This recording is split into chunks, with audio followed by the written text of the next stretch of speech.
YouTube channel global गौरव पर मैं आशुतोष गौरव आपका स्वागत करता हूं।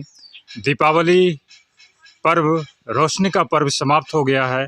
पटाखों के शोर थमसा गया है, लेकिन वंदनवार और रोशनियों की झिलमिलाहट अभी भी घरों में तारी है। जिसका कारण यह है कि बिहार, झारखंड और पूर्वांचल में लोक आस्था का महापर्व छठ की शुरुआत हो जाती है। दीपावली के बाद ही छठ पर्व का तैयारियां की जाने लगती है, लेकिन यूट्यूब, व्हाट्सएप आ जाने के कारण बहुत सारे पंडित जी और ज्योतिषाचार्य अपने अपने अनुसार अपने तिथियों का निर्धारण करते हैं। इसी तरह से छठ में भी क्या स्थिति है, छठ कब मनाया जाएगा, आइए मैं मगध क्षेत्र के एक ब्राह्मण, एक पुरोहित महाराज मिथिलेश पांडे जी से पूछता हूं कि छठ कब मनाया जाएगा। तो आइए,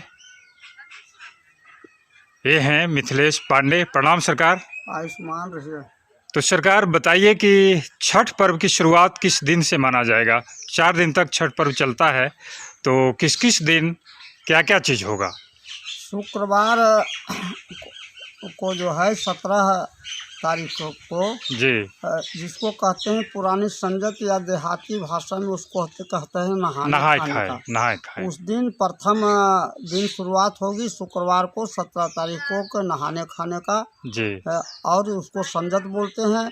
और द्वितीय दिन जो कि व्रतों में महाव्रत कहलाता है कि नहीं, उस दिन प्रसाद भगवान का भाग लगता है, जिसको लोहंडा बोलते हैं। लोहंडा कहते हैं। लोहंडा कहते हैं। और लोग कहते हैं कि नहीं, खरना इसको कहते हैं। मगध क्षेत्र में खरना भी कहा मगध जाता है। क्षेत्र में खरना भी कहते हैं। ये शनिवार को 18 तारीख को मनाई जाएगी जी। और सूर्य षष्ठी व्रत जो है रविवार, जी, जो कि बड़ा महत्वपूर्ण व्रत पड़ रहा है कि रविवार को ऐसे ही लोग सूर्य की व्रत मानते हैं। रविवार को सूर्यदेव भी कहा जाता है, रविवार भी कहा जाता है। रविवार को प्रायः कहते हैं सूर्यवार। जी। बहुत खंड से मिला है। शनिवार को लोहंडा, रविवार को सूर्य पहला अर्घ जो प्रदान करेंगे। अब यहाँ पर मत आता है कि लोग कहते हैं दीपावली के 4 छठ जाता है, लेकिन हम लोग कहते हैं कि नहीं, अमावस्या।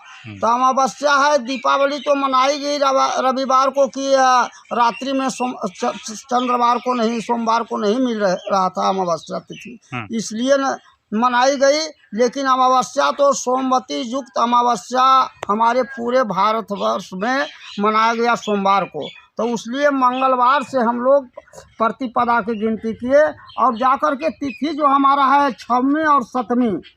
शनिवार को पंचमी में भानु का सूर्य का उदय हुआ है और शनिवार को जो है पंचमी में हुआ और रविवार को षष्ठी में हुआ। इसी दिन अनुद्या तिथि जो कि सप्तमी बीतने लगी 8 बजे के बाद से, और जा कर करके वो रविवार को ही रात्रि में सवेरे समय में 5:54 में जाकर के समाप्त हो गया। तो हमारा सूर्योदय है जो 6:38 में है।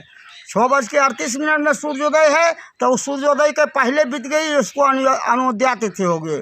उधर निर्णय सिंधु का मत हमारा कहता है कि नहीं, पंचमी मिली हुई षष्ठी शुक्ल पक्ष में नहीं होनी चाहिए, होनी चाहिए सप्तमी युक्ता षष्ठी। यानी सप्तमी मिले तो कुछ दिन नहीं है, केवल भानु सूर्य का उदय षष्ठी में होना चाहिए, उसी को षष्ठी व्रत मानते हैं। इसीलिए करके रविवार को षष्ठी बनाई गई और चंद्रवार को सप्तमी नहीं कह करके हम लोग अष्टमी चले गए कि उदय के पहले ही सप्तमी तिथि हमारी समाप्त हो गई। कर तो नहाय खाए और जिसको पुरानी संजत भी कहा जाता है, वो हो गया शुक्रवार को 17 तारीख। और खरना हो गया शनिवार को, जिसको लोहंडा भी कहा जाता है, शनिवार को 18 तारीख को। और 19 तारीख को पहला अर्घ, सूर्य डूबते हुए सूर्य को अर्घ्य प्रदान किया जाता है। वो रविवार को हो गया, रविवार को 19 तारीख। हाँ। और सोमवार जिसको चंद्रवार भी कहते हैं, सोमवार को द्वितीय अर्घ सूर्य उगते समय जो पड़ता है वो हो गया। उसी दिन व्रती लोग पारना करेंगे और उस दिन हम लोग अष्टमी का मान रखेंगे। अच्छा। और मंगलवार को जो अक्षय जुआधी तिथि नवमी को कुष्मांड दान करते हैं, वो लोग मंगलवार को ही कुष्मांड दान करेंगे। यही सामाजिकता पर व्रत है और उसके बाद तो बुध नहीं बृहस्पति को, जिसको कि एकादशी व्रत कहते हैं। इसको देहाती भाषा में मगध लोग जेठान कहते हैं। जेठान भी कहते ये हैं। भी मनाया जाएगा जी। बृहस्पतिवार को। जी। इस दिन से हम लोग लगातार ही जाकर के चंद्रवार को पूर्णिमा मनाएंगे। ओ अच्छा, एक चीज़ और बता दीजिए, सरकार के पहली अर्घ के दिन काशी पंचांग के अनुसार सूर्यास्त कब होगा?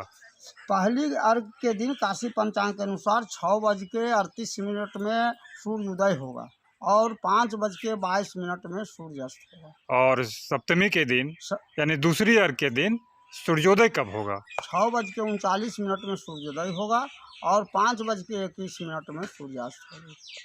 बहुत बहुत धन्यवाद पांडे जी आपका।